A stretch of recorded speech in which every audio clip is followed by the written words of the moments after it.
السلام علیکم ورحمۃ اللہ وبرکاتہ. بسم اللہ الرحمن الرحیم. الحمد للہ رب العالمین وبہ نستعین والصلاة والسلام علی رسولہ الامین نبینا محمد وعلی آلہ واصحابہ اجمعین. اما بعد.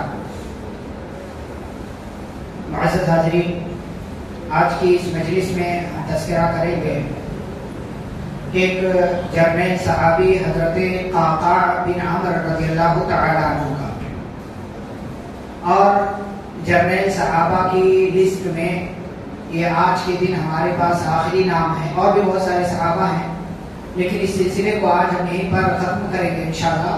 کل سے محدثین کا اور سنت اور حدیث کے تعلق سے انشاءاللہ کچھ باتیں ہوں گی. جو بقیہ کچھ دن کچھ ایام ہیں اس میں انشاءاللہ محدثین کے تعلق سے، سنت اور حدیث کے تعلق سے مزید باتیں ہوں گی. قعقاع بن عمر رضی اللہ تعالی عنہ، ان کا نام ہے قعقاع بن عمر بن مالک تمیمی. بنو تمیم ایک قبیلہ تھا، اسی کے یہ رہنے والے تھے. اور ان کے بڑے بھائی عاصم بن عمر تمیمی، یہ دونوں جو ہے صحابی ہیں، یہ دونوں مسلمان ہوئے تھے. ان کے قبول اسلام کی کیا کہانی ہے، کیا داستان ہے. بنو خزاعہ ایک قبیلہ تھا اور اس کے ساتھ ساتھ بنو تمیم بھی وہیں پر ایک قبیلہ تھا. رسول اکرم صلی اللہ علیہ وسلم نے اپنے ایک صحابی کو ان دونوں قبیلوں میں زکوٰۃ کی وصولی کے لیے بھیجا، سن 9 ہجری یا اس کے بعد. اب جب وہ صحابی زکوٰۃ کی وصولی کے لیے گئے تو ان لوگوں نے زکوٰۃ دینے سے انکار کر دیا. بنو خزاعہ قبیلے والوں نے زکوٰۃ دینے سے انکار کر دیا، ساتھ ہی بنو تمیم قبیلے والوں نے بھی زکوٰۃ دینے سے انکار کر دیا. اور وہ صحابی جو ہے مایوس ہو کر کے واپس آ گئے کہ رسول اکرم صلی اللہ علیہ وسلم نے مجھے ایک مشن دیا تھا لیکن میں مشن پورا نہیں کر سکا. اور آئے رسول اکرم صلی اللہ علیہ وسلم سے پوری بات بیان کی تو آپ صلی اللہ علیہ وسلم نے 50 لوگوں کا ایک دستہ صحابی کو دیا اور کہا کہ جاؤ، اگر وہ نہیں دیتے ہیں تو ان پر حملہ کرو، ان سے جو ہے مقابلہ کرو. یہ گئے اور اپنے 50 ساتھیوں کے ساتھ بنو خزاعہ قبیلے پر حملہ کر دیا. پھر بھی وہ لوگ نہیں مانے اور بجائے اس کے کہ وہ لوگ ہتھیار ڈال دیں، ان لوگوں نے مقابلہ کرنے کی ٹھان لی. صحابہ نے حملہ کیا اور حملہ کرنے کے بعد کامیابی ہوئی تو 11 لوگوں کو پکڑ کر یہ لوگ مدینہ لے آئے رسول اکرم صلی اللہ علیہ وسلم کے پاس. انہی میں ایک آدمی جو اس زمانے کے حساب سے مطلب اسلام کے پہلے والے زمانے کے حساب سے منہ پھٹ تھے تھوڑا، مطلب ان کی زبان جو ہے بڑی تیز تھی، شاعر بھی تھے. وہ مسجد نبوی میں باندھ دیا گیا، قیدی بنا لیے گئے وہ لوگ. تو یہ عقرہ بن حابس ان کا نام تھا، صحابی ہوئے بعد میں رضی اللہ عنہ. انہوں نے کہا کہ مجھے چھوڑ دیجیے، مجھے جانے. زور زور سے نبی صلی اللہ علیہ وسلم کے آرام کا وہ وقت تھا تو وہ چلانے لگے، زور زور سے کہنے لگے مجھے چھوڑ دیجیے، جانے دیجیے، آپ مجھے نہیں جانتے کہ میں اگر کسی کی تعریف کروں تو تمام لوگ اس کی تعریف کرتے ہیں، میں اگر کسی کو نفرت کی نگاہ سے دیکھ لوں، کسی کے بارے میں نفرت والی باتیں کر دوں تو تمام لوگ اس کے بارے میں نفرت والی باتیں کرنا شروع کر دیتے ہیں. یہ جملہ بار بار وہ بولے جا رہے ہیں. رسول اکرم صلی اللہ علیہ وسلم نے اپنے خطیب ثابت بن قیس بن شماس رضی اللہ تعالی، یہ خطیب رسول ہیں، جب نبی کی طرف سے کسی کو کوئی بات کرنا ہوتی تھی تو نبی صلی اللہ علیہ وسلم ثابت بن قیس کو کہا کرتے تھے کہ اٹھو اور میری طرف سے بولو. ان کی آواز بڑی زوردار اور کڑک تھی. وہ کھڑے ہوئے اور انہوں نے جو کچھ کہنا تھا رسول اکرم صلی اللہ علیہ وسلم کے تعلق سے کہا. پھر حسان بن ثابت رضی اللہ عنہ کو نبی صلی اللہ علیہ وسلم نے کہا کہ آپ بھی اپنی شاعری کے ذریعے کچھ باتیں بیان کیجیے. انہوں نے اپنی بات بیان کر دی اور یہ تمام لوگ جو ہے غور سے سن رہے تھے. جب ان دونوں کی بات ختم ہوئی تو ان تمام لوگوں نے کہا کہ آپ کی بات ہماری بات سے سچی ہے، آپ کا خطیب ہمارے خطیب سے زیادہ اچھا بولتا ہے، آپ کا شاعر ہمارے شاعر سے زیادہ اچھی شاعری کرتا ہے، ہم آپ کو سچا مانتے ہیں اور ہم آپ کے اوپر ایمان لانے کے لیے تیار ہیں. انہی میں قعقاع بن عمر رضی اللہ تعالیٰ عنہ بھی تھے اور ان کے بھائی عاصم بن عمر رضی اللہ تعالیٰ عنہ بھی تھے. یہ تمام لوگ مسلمان ہو گئے. اور انہی کے بارے میں اللہ رب العالمین نے سورۃ الحجرات کی آیت کریمہ نازل کی، ان الذین ینادونک من وراء الحجرات اکثرهم لا یعقلون ولو انهم صبروا حتى تخرج الیہم لکان خیرا لهم. کہ نبی کا انتظار نہیں کیا، قید میں تھے، پریشان ہو گئے تو بولنے لگے. اللہ نے کہا ان میں سے اکثر لوگ کم عقل ہے لیکن اللہ تعالیٰ معاف کرنے والا. تو یہ ہے ان کے قبول اسلام کی داستان کہ قعقاع بن عمرو رضی اللہ تعالیٰ عنہ اس وقت مسلمان ہوئے، اور یہ رسول اکرم صلی اللہ علیہ وسلم کی زندگی کے آخری ایام تھے. اس کے 1 سال کے بعد ہی پیارے رسول صلی اللہ علیہ وسلم کا انتقال ہو گیا. ایک عام سپاہی کی حیثیت سے مسلمانوں کے قافلے، مسلمانوں کی جماعت اور لشکر میں داخل ہوئے، لیکن اپنی صلاحیت، اپنی بہادری اور اپنے مختلف صلاحیتوں کے ذریعے یہ عام سپاہی سے کمانڈر اور جنرل کے مقام تک پہنچ گئے.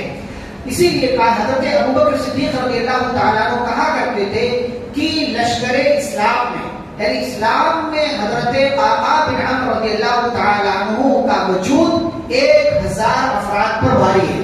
یعنی اگر قعقاع بن عمرو رضی اللہ تعالیٰ عنہ کسی لشکر میں ہو تو وہ 1000 افراد پر بھاری ہو سکتے ہیں. اور مسلمانوں کا بھی یہ عام نظریہ تھا کہ جس لشکر میں حضرت قعقاع بن عمرو رضی اللہ تعالیٰ عنہ ہو، اس لشکر کو کبھی شکست نہیں ہو سکتی، وہ کبھی ہار نہیں سکتا. اتنے بہادر تھے اور اتنی صلاحیتوں کے مالک تھے. پہلا معرکہ ان کا ہوا، مطلب جہاں یہ جنگ کے لیے گئے، جب ابوبکر صدیق رضی اللہ عنہ کا زمانہ آیا، بہت سے لوگوں نے اسلام چھوڑ دیا. تو ان کا قبیلہ جو مسلمان ہوا تھا، پورا قبیلہ، ان لوگوں میں سے بہت سے لوگ مرتد ہو گئے. تو حضرت قعقاع بن عمرو رضی اللہ تعالیٰ عنہ کو ذمہ داری دی اور کہا کہ جائیے، آپ کا علاقہ ہے، آپ کا قبیلہ ہے، جائیے اپنے قبیلے والوں کو سمجھائیے، اگر نہیں سمجھتے تو پھر ان پر حملہ کر دیجیے. حضرت قعقاع بن عمرو رضی اللہ عنہ گئے اور ان مرتدین سے مقابلہ کیا اور کامیابی ان کو ہاتھ لگی اور کامیاب ہو کر کے واپس آئے. ایسے ہی ایک مرتبہ بنو کلب کا ایک آدمی تھا، اس کا ایک مشہور اور معروف شخص تھا علقمہ بن علاسہ کلبی. یہ بندہ مسلمان ہوا تھا، لیکن رسول اکرم صلی اللہ علیہ وسلم کے زمانے میں ہی اس نے اسلام چھوڑ دیا اور اسلام چھوڑ کر کے شام بھاگ گیا. رسول اکرم صلی اللہ علیہ وسلم کا انتقال ہوا تو یہ واپس آیا، اپنے علاقے بنو کلب میں واپس آیا، اور واپس آ کر کے اس نے دوسرے لوگوں کو بھی گمراہ کرنا شروع کر دیا کہ اسلام چھوڑ دو، اس میں کچھ نہیں ہے، اسلام چھوڑ دو. قعقاع بن عمرو رضی اللہ تعالیٰ عنہ کو ابوبکر صدیق رضی اللہ تعالیٰ عنہ نے اس قبیلے کی طرف، اس علاقے کی طرف بھیجا اور کہا کہ جاؤ ان سے مقابلہ کرو اور اس شخص کو زندہ یا مردہ جیسے بھی ممکن ہو اس شخص کو پکڑ کر ہمارے پاس لے آؤ. چنانچہ حضرت قعقاع بن عمرو رضی اللہ تعالیٰ عنہ تقریباً 100 یا 150 لوگوں کے ساتھ گئے، اس کے علاقے میں پہنچے، اور جب علاقے میں پہنچے تو معلوم ہوا کہ یہ بندہ وہاں سے بھاگ گیا. علقمہ بن علاسہ وہاں سے بھاگ گیا ہے، اور وہاں سے بھاگ گیا جب تو حضرت قعقاع بن عمرو رضی اللہ عنہ جب وہاں پہنچے اس کے علاقے میں تو اس کے گھر پر گئے. اب گھر پر گئے تو اس بندے کی بیوی اور بچے تھے، تو ان کو گرفتار کرنا چاہا.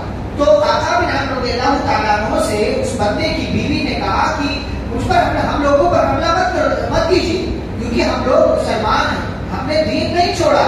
جو میرا شوہر تھا وہ مرتد ہوا ہے، ہم لوگ مرتد نہیں ہوئے ہیں، ہمیں بخش دیجیے. چنانچہ قعقاع بن عمرو رضی اللہ تعالیٰ عنہ نے انہیں چھوڑ دیا، کچھ نہیں کہا. واپس مدینہ آئے. جب مدینہ آئے اور پہنچے تو پتہ یہ چلا کہ جس بندے کو میں مارنے کے لیے گیا تھا وہ بندہ یہاں ابوبکر صدیق رضی اللہ عنہ کے پاس پہنچا ہوا ہے، اور صرف پہنچا ہوا نہیں ہے بلکہ دوبارہ سے اس نے اسلام قبول کر لیا ہے، توبہ کر لیا ہے. جو مرتد ہوا تھا اس سے توبہ کر کے دوبارہ سے اس نے اسلام قبول کر لیا ہے. اب جب اسلام قبول کر لیا تو جب اسلام معاف کر دیتا ہے، اللہ تعالیٰ معاف کر دیتا ہے، تو پھر ہم اس پر حملہ کیسے کر سکتے ہیں. ایک اور مقام پر مقام ابلا ایک مقام ہے. خالد بن ولید رضی اللہ تعالیٰ عنہ کی قیادت میں یہاں پر جنگ ہوئی، اور اس جنگ میں ہرمز جو ہے خالد بن ولید رضی اللہ تعالیٰ عنہ کے مقابلے میں، خالد بن ولید رضی اللہ تعالیٰ عنہ اس لشکر کے سپہ سالار تھے. حضرت قعقاع بن عمرو رضی اللہ تعالیٰ عنہ بھی اس لشکر میں تھے. جب ہرمز مقابلے کے لیے شروع میں آیا، میں نے اس سے پہلے آپ کو بتایا کہ جنگ شروع ہوتی تھی تو ایک آدمی مقابلے کے لیے آتے تھے، کہیں ایک آ رہے، 2 آ رہے، پہلے عام جنگ شروع نہیں ہوتی تھی. تو ہرمز مقابلے کے لیے آیا، اس نے پکارا کہ کون ہے جو میرے مقابلے میں آئے. خالد بن ولید رضی اللہ تعالیٰ عنہ آگے بڑھے تو ہرمز نے اشارہ کر دیا کہ ایک بار کے سب حملہ کر دو. اب خالد بن ولید رضی اللہ عنہ گویا کہ پھنس گئے، لیکن یہیں پر قعقاع بن عمرو رضی اللہ تعالیٰ عنہ نے چالاکی کا مظاہرہ کیا. جیسے ہی انہوں نے دیکھا کہ ہرمز نے اشارہ کیا ہے اور اس کا لشکر خالد بن ولید رضی اللہ عنہ پر حملہ کر دے گا اور ہمارا سپہ سالار قتل کر دیا جائے گا، تو قعقاع بن عمرو رضی اللہ عنہ آگے بڑھے. انہوں نے اپنے کو ملی ہوئی تھی، اپنے ساتھیوں کو اشارہ کیا اور آگے بڑھ کر کے اس سے پہلے کہ وہ لوگ خالد بن ولید رضی اللہ عنہ پر حملہ کرتے، قعقاع بن عمرو رضی اللہ عنہ نے دشمنوں پر حملہ کر دیا اور اپنے ساتھی، اپنے کمانڈر اور سپہ سالار خالد بن ولید رضی اللہ عنہ کو بچا لیا۔ یہاں پر یہ پہلا موقع ہے جب کھل کر کے قعقاع بن عمرو رضی اللہ عنہ کی بہادری سامنے آئی اور سپہ سالار نے، کمانڈر نے اس چیز کو نوٹس بھی کیا اور باقاعدہ تمام مسلمانوں نے اس کا مشاہدہ بھی کیا۔ اس کے بعد جنگ حیرہ ایک جنگ ہوئی، اس جنگ میں خالد بن ولید رضی اللہ عنہ کو کامیابی ملی۔ تو کامیابی ملنے کے بعد انہوں نے پورا دیکھا تھا منظرنامہ، قعقاع بن عمرو رضی اللہ تعالیٰ عنہ کی بہادری انہوں نے دیکھا تھا۔ تو جب ختم ہوئی، علاقے پر قبضہ ہو گیا، تو وہاں انہوں نے اپنی چھاؤنی بنا دی کہ یہاں پر ہم اپنا علاقہ بنا دیتے ہیں، آتے جاتے یہ لشکر یہاں پر ٹھہرے گا، آرام کرے گا۔ اور اس چھاؤنی کا سربراہ قعقاع بن عمرو رضی اللہ تعالیٰ عنہ کو بنا دیا اور خالد بن ولید رضی اللہ عنہ دوسرے علاقے کی طرف جنگ کرنے کے لیے بقیہ لشکر کو لے کر کے چلے گئے۔ یہی کے قریب میں ایک علاقہ تھا حسید نام کا، وہاں کے لوگوں کے بارے میں پتا چلا کہ وہ لوگ اس چھاؤنی پر اور مسلمانوں پر حملہ کرنا چاہتے ہیں۔ تو قعقاع بن عمرو رضی اللہ عنہ ان لوگوں سے پہلے ہی ان کے اوپر پہنچ گئے، اس علاقے پر حملہ کر دیا اور کامیابی سے واپس آئے اور وہ علاقہ بھی مسلمانوں کے قبضے میں آ گیا۔ اس کے بعد کی ایک اور جنگ ہوئی جسے جنگ یرموک کہا جاتا ہے۔ یہ بہت بڑی اور عظیم جنگ تھی۔ اس جنگ میں مسلمان کامیاب ہوئے اور اکرمہ رضی اللہ تعالیٰ عنہ کے واقعے میں ہم تذکرہ کر چکے ہیں کہ کس طریقے سے مسلمانوں نے اپنی جان کی قربانی پیش کر کے اس جنگ میں کامیابی حاصل کی تھی۔ اس جنگ میں حضرت خالد بن ولید رضی اللہ عنہ نے الگ الگ جو ہے حصہ بنایا۔ ایک حصہ مسنہ بن حارثہ کو دیا، ایک حصہ ابو عبیدہ بن جراح کو دیا اور ایک حصہ ابو صحابی کو دیا، اور درمیان والے حصے میں قعقاع بن عمرو رضی اللہ تعالیٰ عنہ کو اپنے ساتھ رکھا کہ وہ میرے ساتھ رہ کر کے جو ہے دشمنوں سے مقابلہ کریں گے۔ اور مقابلے میں جب کامیابی حاصل ہوئی اور اس کے بعد رومیوں کا لشکر یہ دمشق کی طرف بھاگا، دمشق کی طرف جب یہ لشکر بھاگا رومیوں کا، وہاں پر جا کر کے یہ لوگ قلعے میں محفوظ ہو گئے، اپنے آپ کو بند کر لیا۔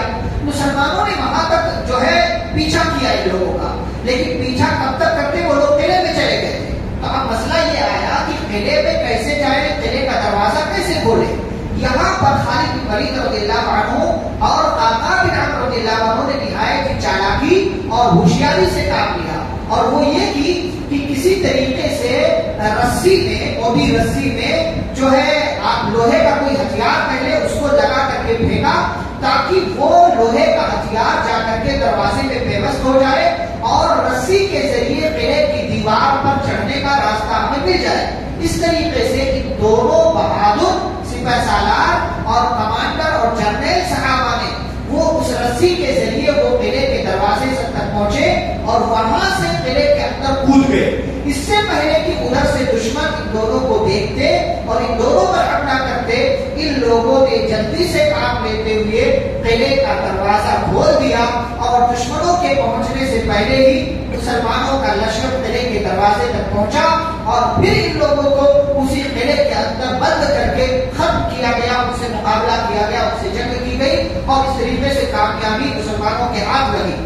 اس میں بنیادی طور سے انہی دونوں صحابہ کا کردار ہے، خالد بن ولید رضی اللہ عنہ اور قعقاع بن عمرو رضی اللہ عنہ۔ ورنہ آپ تصور کریں کہ اندر پورے دشمن بھرے ہوئے ہیں، پورے دشمن بھرے ہوئے، اگر اندر جائیں گے تو ہمیں مار دیا جائے گا، لیکن چونکہ اپنے لوگوں کو بچانا ہے، دشمنوں کا خاتمہ کرنا ہے، اس لیے کسی نہ کسی کو قربانی دینی پڑے گی، اور قربانی دینے کے لیے خالد بن ولید رضی اللہ عنہ اور قعقاع بن عمرو رضی اللہ عنہ سامنے آئے۔ ایک اور جنگ ہوئی آگے چل کر کے سن 18 ہجری میں، جنگ قادسیہ جس کو کہتے ہیں، بڑی مشہور اور عظیم جنگ، ایرانیوں سے مقابلہ تھا اور یہ بہت بڑا مقابلہ تھا۔ ایران کی تاریخ میں اس سے بڑی جنگ نہیں ہوئی، اس سے بڑی جنگ مسلمانوں نے ایران کی تاریخ میں نہیں لڑی۔ رومیوں کی تاریخ میں جنگ یرموک اور دوسری جنگیں ہیں، لیکن ایرانیوں سے لڑائی کی جانے والی جنگوں میں جنگ قادسیہ سے بڑی جنگ کوئی اور نہیں ہے۔ سعد بن ابی وقاص رضی اللہ تعالیٰ عنہ یہاں پر مسلمانوں کے لشکر کے کمانڈر اور سپہ سالار تھے، فاتح ایران اسی لیے ان کو کہا جاتا ہے، لیکن لشکر کی کم تعداد تھی، تو شام کے علاقے میں ابو عبیدہ بن جراح رضی اللہ عنہ کو کمانڈر اور سپہ سالار بنایا جا چکا تھا، خالد بن ولید رضی اللہ عنہ کو معزول کیا جا جا چکا تھا. ابو عبیدہ بن جراح رضی اللہ عنہ کو عمر رضی اللہ عنہ نے لیٹر لکھا کہ آپ ایران میں قادسیہ کے مقام پر سعد کی مدد کرنے کے لیے اپنا کچھ لشکر جو ہے وہاں پر بھیج دیں مدد کے لیے، تاکہ وہاں پر جا کر کے ایک نیا دستہ پہنچے گا تو ان کو مدد ملے گی. ابو عبیدہ بن جراح رضی اللہ عنہ نے تقریباً 6000 کا لشکر بھیجا اور 2 الگ الگ دستے بنائے. ایک دستے کا کمانڈر طاقہ بن عمرو رضی اللہ تعالیٰ عنہ کو بنا دیا. اب طاقہ بن عمرو رضی اللہ عنہ آگے بڑھے اور انہوں نے اپنے لشکر کو اس طریقے سے ترتیب دی. کہا ہم لشکر میں ایک ساتھ شامل نہیں ہوں گے، بلکہ 10 کر کے ہم جائیں گے، شامل ہوں گے. 10 لوگ جائیں گے، پھر پیچھے 10 لوگ جائیں گے، پھر پیچھے 10 لوگ جائیں گے. اس سے کیا فائدہ ہوگا کہ جب ایرانی دیکھیں گے تو ان کو لگے گا کتنا بڑا لشکر ان کا آ رہا ہے کہ لوگ آتے ہی جا رہے ہیں، آتے ہی جا رہے ہیں. اب 10 لوگ کر کے آئے اور 3000 کی تعداد ہو تو کب تک یہ تعداد ختم ہوگی؟ تب تک چلتے رہیں گے چلتے رہیں گے چلتے رہیں گے. تو ایرانیوں کو یہ لگے گا کہ کوئی جو ہے نیا دستہ، مضبوط دستہ اور بہت بڑا دستہ ان کی مدد کے لیے آ گیا ہے، تو یہ جو ہے نفسیاتی اعتبار سے کمزور پڑ جائیں گے. یہی جو ہے چال چلی حضرت طاقہ بن عمرو رضی اللہ عنہ. اور جب قادسیہ کے مقام پر پہنچتے سعد بن ابی وقاص رضی اللہ تعالیٰ عنہ سے ملاقات کی. اس سے پہلے قادسیہ کی جنگ شروع ہو چکی تھی اور پہلا دن نکل چکا تھا. اور نہ مسلمانوں کو ہار کا سامنا کرنا پڑا نہ ایرانیوں کو. دوسرا دن شروع ہوا تو پہلے دن مسلمانوں کو ایک پریشانی لاحق ہوئی تھی. وہ پریشانی یہ تھی کہ ایرانی اس جنگ میں لڑنے کے لیے اپنے ہاتھیوں کو ساتھ لے کر کے آئے تھے. اس سے ایک فائدہ یہ ہوا کہ ہاتھی کے سامنے جو آتا تھا سب کو کچل کر رکھ دیتے تھے. ہاتھی کوئی اس کے مقابلے کے لیے نہیں آتا تھا. تو اب کیا کیا جائے، کیسے کیا جائے؟ تو جب طاقہ بن عمرو رضی اللہ عنہ پہنچے، سعد بن ابی وقاص رضی اللہ عنہ سے ملاقات ہوئی، دوسرے جنگ کی شروعات ہوتی. تو اس جنگ میں آپ ایک بات یاد رکھیں کہ سعد بن ابی وقاص رضی اللہ عنہ شامل نہیں تھے. ان کو بیماری آئی ہوئی تھی، تھوڑے پھنسی کی بیماری تھی، اس لیے وہ بذات خود اس جنگ میں شریک نہیں ہو سکتے. کمانڈر تھے، سپہ سالار تھے اور ایک جگہ بیٹھ کر کے پوری جنگ کا مشاہدہ کر رہے تھے اور خبریں مطلب مستقل تک پہنچ رہی تھی ہر لمحے کی، ہر پل کی کہ اب کیا ہو رہا ہے، رائٹ میں کیا ہو رہا ہے، لیفٹ میں کیا ہو رہا ہے، ایرانی کیا کر رہے ہیں، پوری خبر مل رہی ہے. تو انہوں نے مشورہ کیا کہ طاقہ بن عمرو رضی اللہ عنہ اور ان کے بھائی عاصم بن عامر نے کہا بنو تمیم کا جو قبیلہ ہے جہاں سے تم لوگ ہو وہ قبیلہ لڑنے بھیڑنے میں بہت ماہر ہے، تو کوئی مشورہ دو کہ ان ہاتھیوں سے ہم مقابلہ کر سکیں. طاقہ بن عمرو رضی اللہ عنہ نے مشورہ دیا، کہا ایک کام کرتے ہیں کہ ہم ڈائریکٹ ہاتھیوں پر حملہ کریں گے. ہاتھیوں پر حملہ کریں گے تو ان کی آنکھوں کا نشانہ لے کر کے تیر چلائیں یا ان کی سونڈیں کاٹ دیں. اس سے کیا فائدہ ہوگا؟ سونڈ جب کاٹ دیں گے تو بجائے ہاتھی آگے بڑھنے کے اپنے ہی لشکر کی طرف بھاگے گا اور اپنے ہی لشکر کے ساتھیوں کو قتل کر دے گا، مار دے گا، وہ لوگ ہلاک ہو جائیں گے. اور یہ تو مشورہ دے دیا، لیکن دوسری چال جو اپنے تحت اپنے اعتبار سے طاقہ بن عمرو رضی اللہ عنہ جب جنگ شروع ہوئی میدان میں پہنچے تو اپنے اعتبار سے انہوں نے ایک چال چلی اور وہ چال یہ چلی کہ جن سواریوں پر یہ لوگ سوار تھے ان سواریوں کو کالا کپڑا پہنا دیا، ان سواریوں کے منہ پر کالا کپڑا باندھ دیا تاکہ جب ہاتھی دیکھیں گے کہ یہ کون سے جانور آ گئے جن کو آج تک ہم نے نہیں دیکھا، یعنی وہ تو دکھے گا نہیں، ان کو صرف پیچھے کا حصہ دکھے گا. جب آگے کا حصہ ہاتھی دیکھے گا تو یہ سوچے گا، مطلب بہت سارے ہاتھی تھے تو یہ ہاتھی لوگ دیکھیں گے کہ ارے یہ کون سے جانور آگے، آج تک تو ہم نے ان کو دیکھا نہیں، نہ ہمارے قبیلے سے ہیں نہ اس طریقے کا جانور نظر آیا، تو یہ کون سے. تو اس سے کیا ہے، ہاتھیوں کی نفسیات پر اثر پڑے گا اور الٹا اثر پڑے گا، اور اس سے کیا ہے ہاتھی بھاگیں گے اپنے لشکر کی طرف. چنانچہ حملہ کرنے کے لیے میدان میں آئے اور اپنی سواریوں کو کالا کپڑا پہنا دیا اور جنگ کے میدان میں گئے. اور میدان میں جب گئے تو وہی ہوا جس کا جو مشورہ کیا گیا تھا، جو پلان بنایا گیا تھا. پہلے تو بعض صحابہ نے ہاتھیوں کی آنکھوں پر حملہ کیا، سونڈوں کو کاٹ دیا. بعض صحابہ نے عاصم بن عمرو رضی اللہ عنہ نے بھی کئی ایک ہاتھیوں کے سونڈ کاٹے اور طاقہ بن عمرو رضی اللہ عنہ کی چال بھی یہاں کامیاب ہوئی. اور اس دوسرے دن جنگ میں طاقہ بن عمرو رضی اللہ عنہ نے تقریباً 30 سے زائد ایرانیوں کو اکیلے قتل کیا. 30 سے زائد ایرانیوں کو اکیلے قتل کیا. اور باقاعدہ یہ ساری بات سعد بن ابی وقاص رضی اللہ عنہ کمانڈر سپہ سالار تک یہ ساری بات پہنچی. اور پھر شام ہوئی اور قاعدہ تھا کہ شام ہوتے جنگ بند کر دی جاتی تھی، لیکن اس جنگ قادسیہ میں رات ہونے کے باوجود جنگ چلتی رہی، پوری رات جنگ چلی، اور پوری رات جب جنگ چلی تیسرا دن آیا تو تیسرے دن جا کر کے مسلمانوں کو خاطر خواہ کامیابی ملی۔ کامیابی کیسے ملی کہ جو اس جنگ قادسیہ میں ایرانیوں کا سپہ سالار تھا، کون تھا؟ رستم سپہ سالار تھا، وہ بھاگا، اس کا پیچھا کیا ہلال بن علقمہ رضی اللہ تعالیٰ عنہ نے، وہ دریا میں گیا اور دریا میں جب کودا تو دریا میں جا کر کے اس کو پکڑا حضرت ہلال بن علقمہ رضی اللہ عنہ نے، اور اس کا کام تمام کر دیا، اس کو ختم کر دیا اور اعلان کر دیا کہ لوگوں میں نے ان لوگوں کے سپہ سالار رستم کو قتل کر دیا۔ اتنا سنتے ہی ساری نفسیات غائب ہو گئی، ساری بہادری ختم ہو گئی ایرانیوں کی، اور میدان چھوڑ کر کے وہ لوگ بھاگنے لگے اور مسلمان اس جنگ میں کامیاب ہو گئے۔ یہ مختصر طور سے آپ کے سامنے بات رکھی گئی۔ اچھا، اب عمر بن خطاب رضی اللہ عنہ خلیفہ کی جب بات پہنچی کہ جنگ قادسیہ میں ایرانیوں کے مقابلے میں مسلمان کامیاب ہوئے ہیں، تو سعد بن ابی وقاص کے پاس لیٹر لکھا، کہا مبارکبادی کا، لیکن ایک سوال یہ کیا کہ اس جنگ میں سب سے نمایاں کردار کس کا رہا، کون ہے کہ جس نے نمایاں کردار اس جنگ میں ادا کیا ہے؟ سعد بن ابی وقاص رضی اللہ عنہ نے اعتراف کیا کہ آقا بن عمرو رضی اللہ عنہ نے اس جنگ میں نہایت ہی نمایاں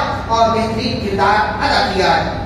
اور اس کے بعد مدائن کا علاقہ فتح ہوا، اس لشکر کو دو حصوں میں تقسیم کیا، ایک حصہ حضرت آقا بن عمرو رضی اللہ عنہ کو دیا اور وہ سپہ سالار بنے، پھر نہاوت اور جلولہ وغیرہ کا علاقہ فتح ہوا، اور ان ساری فتوحات میں آقا بن عمرو رضی اللہ عنہ نے نمایاں کردار ادا کیا، اور اسی طریقے سے ان کی زندگی چلتی رہی۔ عثمان رضی اللہ عنہ کا دور آیا، علی رضی اللہ عنہ کا دور آیا، ان کے دور میں حضرت علی رضی اللہ عنہ کے سفیر تھے، پیغام یہاں تک پہنچانا، وہاں لے جانا، یہ کرنا وہ کرنا، یہ کام انہوں نے کیا، اور 41 ہجری کے آس پاس یا 41 ہجری میں ہی حضرت آقا بن عمرو رضی اللہ تعالیٰ عنہ کا انتقال ہو گیا، اور یہ صحابی اس دنیا سے چلے گئے، اور جانے سے پہلے انہوں نے اپنے لیے بہت ساری نیکیاں اور خیر جمع کی۔ ان کی زندگی سے 2-3 باتیں میں آپ کی خدمت میں رکھوں۔ سب سے پہلی بات، خود کو ہر مقاصد پر اور ہر جگہ بہترین ثابت کرو۔